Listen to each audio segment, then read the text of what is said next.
Welcome to the world behind midnight. Tonight, a team sent into Portland for one mission. What found them had been waiting for something entirely different. There is a file on the Portland incident that has been reclassified 4 times since the original event. The operators who were there won't speak on record. One of them, a tracker named Quetterman, submitted a supplemental report that described what he encountered in the forest using a single phrase that the reviewing board could not categorize. He wrote, "The pack moved with command structure, not instinct. Command structure." That report was buried the same week it was filed. The briefing that Senior Chief Jerry Ittery received on the morning of the Portland deployment was 11 slides long, and none of them mentioned the forest. The mission was framed as a priority surveillance extraction. A secondary site had been flagged by an intelligence chain that ran through 3 agencies before it reached Naval Special Warfare, and someone upstream had decided the asset was time-sensitive enough to warrant a direct action-capable team rather than a standard collection unit. The justification, as Ittery read it, was about access and discretion. The site was in a contested urban-adjacent corridor where civilian density made traditional surveillance impractical. They needed people who could move quietly and disappear faster. None of that explained why the site kept pulling his attention back to a single detail buried in slide 7, an aerial thermal image, logged 48 hours prior, showing a heat signature cluster in the forest grid east of the objective that the analyst had labeled without further comment, non-human, origin undetermined. Lance Ferguson had flagged the same image during his pre-mission review. He had flagged it in writing, submitted through the appropriate channel, and received an automated confirmation that his note had been received and forwarded. No response came before Wheels Up. Ferguson printed the thermal image anyway, and folded it into the laminated map set inside his vest, which is where it remained until the 3rd hour on the ground, at which point he no longer needed to look at it to remember what it showed. Quetterman had not been given the full briefing package. Point elements rarely received the analytical layer, but he had been in the staging area when Ferguson spread the maps, and he had seen the image. He had not said anything. He had simply looked at it for 11 seconds, counted by Bowie, who was watching from across the table, and then turned and walked to the equipment rack to check his kit for the 2nd time that afternoon. Portland in late autumn carries a particular quality of dark, not the dramatic blackness of remote wilderness, but an urban dark, graged and porous, full of ambient light that never quite resolves into illumination. The team inserted via vehicle, standard configuration, dismounting at a service road access point that backed against the eastern tree line where the city's maintained green space gave way to a longer, less managed forest corridor that stretched for almost 2 miles before hitting private land. The objective site, a disused utility substation with a lower-level access point that intelligence had flagged as a secondary communication node, sat 800 meters into that corridor. The plan was simple: penetrate the tree line, move to the substation, document the access point, collect a hardware package left by a prior collection team, and extract back to the vehicle within 40 minutes. It was the kind of operation that looked like training on paper. Ittery had run similar packages a dozen times. He gave the hand signal to move, and Quetterman stepped into the trees first, without looking back. The forest swallowed the ambient light within 30 meters. NVGs resolved the world into a flat green rendering of tree trunks and undergrowth.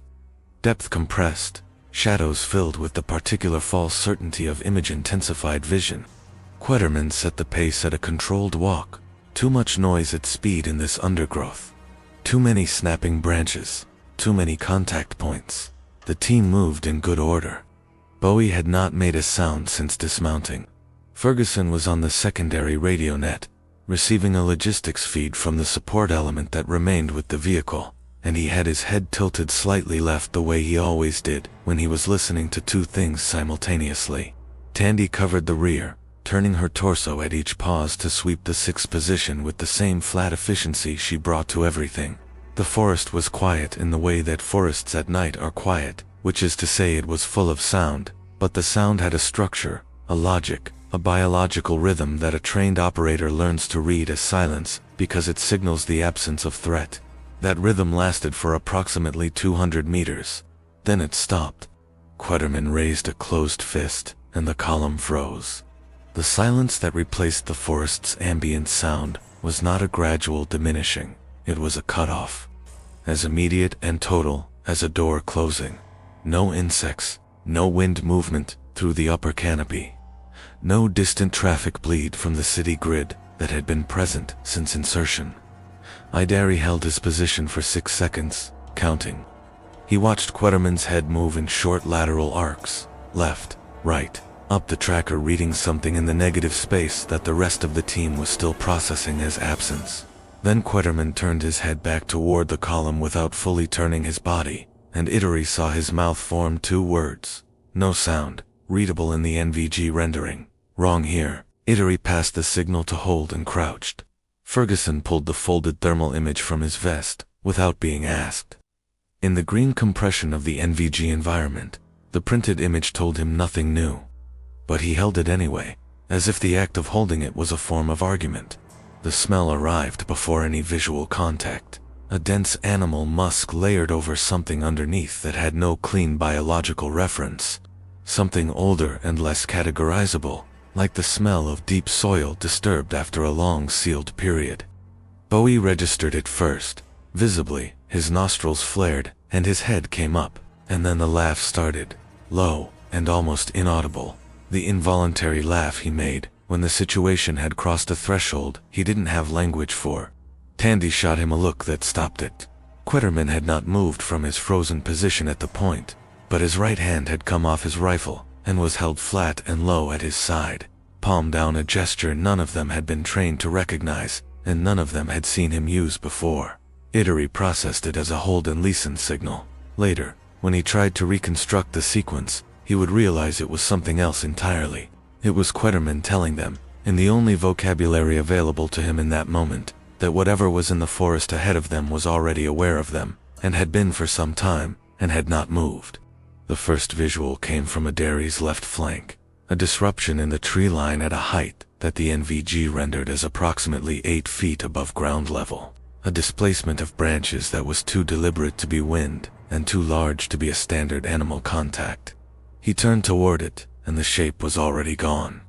Not retreated, resolved, the way a shape in fog resolves back into fog, rather than moving away from you.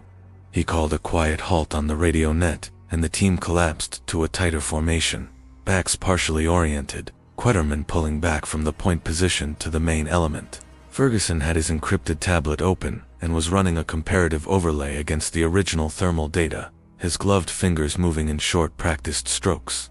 The overlay produced a result that he stared at for 3 seconds before angling the screen toward Idari. The current thermal reading pulled from a microsensor array deployed at insertion showed 9 discrete heat sources arrayed in the forest ahead, and 2 both flanks. The image from 48 hours prior had shown 6. Whatever was here, it had grown, or it had been joined. Idari made the command decision that he would later describe. In the formal debrief, he never completed. As the decision he'd make again if he had to, which was not the same as saying it was the right one. He ordered a slow withdrawal toward the objective, not extraction, but a repositioning that would bring them to the substation using a tighter approach angle along the northern drainage line, cutting the exposure arc by half. The logic held operationally. The forest's heat sources had not moved in the thermal overlay. They were holding position, spread across the eastern and southern approaches, but the northern line appeared clear. Quetterman listened to the order and said nothing. Then he said, quietly, so that only Idari could hear, "They're not where the sensors say they are." Idari asked him how he knew. Quetterman said, "The smell is moving. The thermal isn't." Idari looked at him for 2 seconds.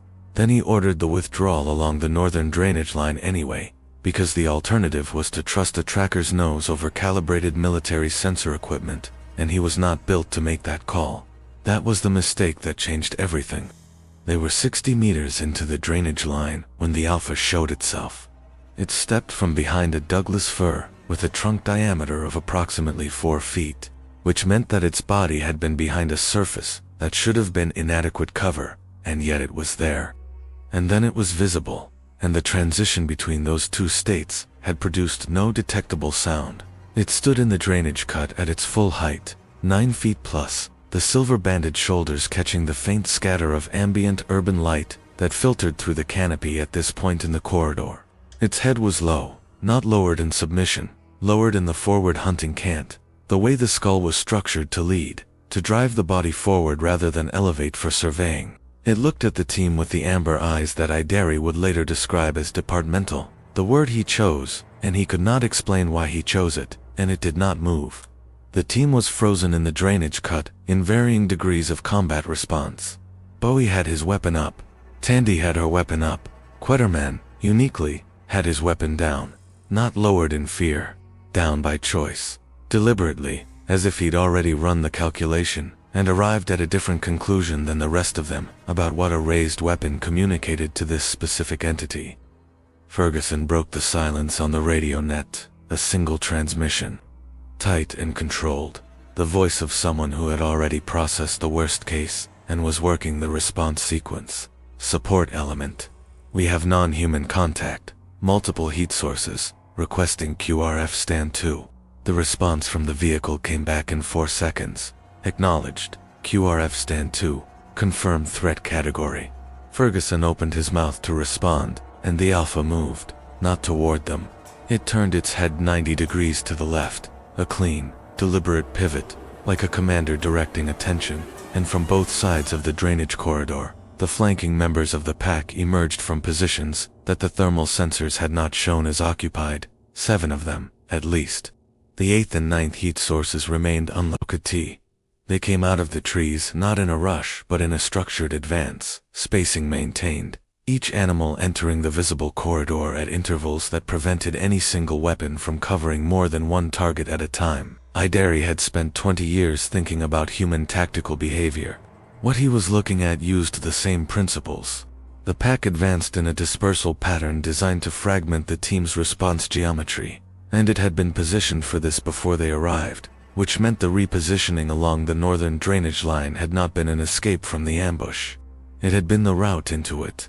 The first shot was Bowie's, a controlled pair, center mass, at the nearest pack member. The rounds connected. The animal staggered, lost a step, recovered, and continued its advance with a velocity that suggested the impact had been registered and assessed and then set aside as insufficient to alter the tactical situation. Idari fired on the flanking pair to the right. Tandy engaged the left. Ferguson had his weapon up but held, running a continuous radio transmission to the support element that would later become the primary evidence record for the incident review. The pack did not charge. It compressed, tightening its formation, closing the spacing, reducing the number of angles available to the team, while the Alpha held its position at the center of the drainage cut, motionless, directing by orientation alone. Quetterman, in the chaos of those first seconds, was the only one still looking at the Alpha specifically, rather than the advancing pack. He watched it turn its skull, not its full body, just the skull, and orient on a position 12 meters behind the team. The 9th heat source, the one the sensors had placed as stationary, the one that had been moving while the sensors reported stillness. Quetterman shouted the warning and turned simultaneously, which is why he was the only member of the team who saw the pack member that had come in behind them at full extension, 9 meters out, closing. Silent in a way that seemed to cost it nothing. He fired twice, missed with the first, connected with the second at a lateral angle that deflected the animal's trajectory enough to buy 3 seconds. Those 3 seconds were enough for the team to break out of the drainage cut onto the higher ground to the west, which was not the extraction route and not the objective, and was, in the immediate tactical calculus, simply the only direction that was not occupied. They moved fast, and without the control that training preferred. Bowie was bleeding from a laceration along the left forearm where a pack member had gotten a contact that nobody had fully processed yet. Tandy running interference in the rear, firing short controlled bursts that suppressed without eliminating. The pack did not abandon the drainage cut. Some of them followed. The Alpha did not follow. It remained in the cut, and the last image Idari had of it before the tree line broke and the ambient city light reasserted itself was the animal standing at the same position it had occupied from the beginning, head low, silver shoulders catching the light, the amber eyes orienting on Idari specifically as if cataloging him. They came out of the tree line at a service road junction 240 meters from the original insertion point. Ferguson had the support element on a continuous update. The QRF vehicle was already moving. Bowie's laceration was deep, but not arterial. Tandy had a tourniquet positioned above it before they were fully out of the trees, her hands operating entirely by touch, because her eyes were still on the tree line behind them. The pack did not pursue past the edge of the forest. The sounds, which had included, in those final 200 meters, something that none of the team ever fully described in any recorded debrief, a sound below the frequency of the running, and the crashing brush, and the radio traffic, almost subsonic, structured in a way that Quetterman would later write about as intentional vocalization, not animal distress, not territorial warning, closer to a command signal. Those sounds stopped the moment the team crossed the tree line, not gradually, stopped. The silence that replaced them was the same absolute silence as the first cutoff in the forest interior, and it had the same quality, not natural, not the absence of sound, but the termination of it, managed from somewhere. The support element reached them 90 seconds after they broke the tree line. Eerie ran a head count, ran a physical check, confirmed all 5 accounted for, confirmed no life-threatening trauma, and then stood at the tree line for a period that the support element operator later described as approximately 30 seconds, maybe more, staring into the trees with his night vision up.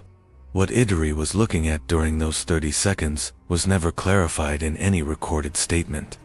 The QRF vehicle had its headlights off and its engine running, and the driver was watching Eerie from the front seat with a particular quality of attention. When Eerie finally turned from the tree line and walked to the vehicle, he got in without speaking. Ferguson, already in the vehicle, had his encrypted tablet open and was writing the first version of his incident notation. Quetterman was in the rear seat. Tandy was working Bowie's arm. Nobody spoke for the first 4 minutes of the drive. Then Bowie made a sound that was not quite a laugh, and was not quite anything else, and Eerie said, without turning, "Don't." Bowie didn't. The substation, the original objective, the package, the reason. 11 briefing slides had been produced and reviewed and signed off on by people whose names would not appear in any of the subsequent documentation, was never reached. The hardware package left by the prior collection team was never recovered. The secondary communication node was never documented. The mission failed completely on its stated terms, and when the incident review was convened, 17 days later, the mission failure was not the primary agenda item. The primary agenda item was the contact event, and specifically the thermal sensor data, and specifically the discrepancy between the sensor-reported positions and the actual positions of the pack members, which Ferguson had documented in real time, and which created a technical problem that the review board spent considerable effort attempting to explain through equipment malfunction, environmental interference, and calibration error. The board produced a 40-page preliminary report, Quetterman's supplemental, 6 pages, classified above the board's own clearance level, contained the sentence that would be redacted from every subsequent version. The sensor discrepancy was not malfunction. The animals understood what the sensors were doing and where they were placed. They moved accordingly. 3 weeks after the Portland incident, the forest corridor east of the service road junction was closed to public access. The stated reason was storm damage assessment. No storm had passed through Portland in the relevant period. The closure remained in effect for 14 months. What was done during those 14 months, whether it was investigation, containment, or something else entirely, is not in any file that has been released. Senior Chief Eerie submitted his formal after-action notes, then requested a 60-day administrative stand-down. The request was approved without comment. Ferguson's thermal data was pulled from the evidence record and replaced with a corrupted file that the IT log shows was overwritten from a terminal registered to an office that officially does not exist. Bowie's arm healed. He transferred to a different team 6 weeks later and has not spoken publicly about the Portland deployment. Tandy completed the deployment rotation, filed no supplemental reports, and, in a conversation with a colleague that was later described to the review board, said only, "I've treated wounds from a lot of things. I know what an animal does to a person, and what a person does to a person. What I treated that night wasn't either of those categories. Quitterman's final status in the incident record is listed as reassigned, details protected under national security provision. Nobody from the team has confirmed where he went. His supplemental report, the one with the sentence about command structure, exists in one verified copy, held by a source who declined to be identified. They provided one sentence from it, unredacted, which has not been confirmed or denied by any official body. The Alpha did not pursue us because it had already decided the engagement was complete. We left on its terms, not ours. The forest east of the Portland Service Road junction was reopened to public access after 14 months. Park maintenance crews reported, in informal communications that were never formally filed, that the undergrowth in a significant section of the eastern corridor showed signs of extended occupation, matted areas, cleared sightlines, and structural modifications to lower branch configurations that their supervisor described as deliberate, like something had been managing that space for a long time. No follow-up deployment has been publicly acknowledged. Whatever Iron Parish uncovered is still out there, and so is the pack. Subscribe to The World Behind Midnight to uncover the next operation before it disappears, because some secrets are best left behind midnight.